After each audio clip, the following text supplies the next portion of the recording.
Hello, I'm Meryl O'Keefe, and as you probably heard Valerie Pitts remind you last night, I'm another of the team of women vision announcers, or speakerines as we used to call ourselves, who formed the new wave in 1960 and were tastefully faded to black in 1965.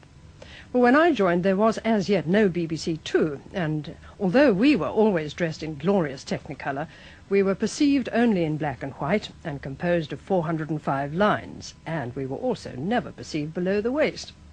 But in 1964, I happened to be on duty the very night that BBC Two was poised to begin transmission in the studio right next door here.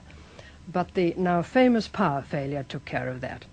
But it didn't stop the champagne corks popping, and the second night BBC Two did open up with Line-Up by the light of a candle. And later on I'll tell you more about late-night line-up as it became. But now we're going to carry on with the nostalgia with one of the huge repertoire of on-safari films made by Armand and Michaela Dennis in East Africa. A lot of them filmed at their own house in Nairobi, where they kept a wonderful assortment of tame animals as well. Tonight's film was made in 1958. It was filmed in colour, as they all were, but was first seen only in black and white. And it's about an elusive rhinoceros called Gertie. I said earlier, Late Night Line-Up is lining up right now for their programme at 20 to 12. And in the studio will be William Rushton, also Philip Jenkinson talking about Fred Astaire and Ginger Rogers films. And there'll be interviews with playwrights Ian Curtis and Alan Bleasdale, whose screenplays Boys from the Black Stuff won so many awards.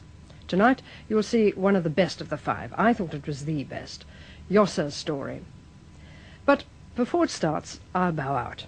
It's been the greatest fun coming back, and I can assure younger viewers that it's sheer bliss being a golden oldie. And the nicest thing has been meeting again so many friends and colleagues, old and new, from the 60s. And I brought along my symbol of the 60s. Do you remember? Flower power. Well, thanks for having me. Now, Boys from the Black Stuff. Goodbye.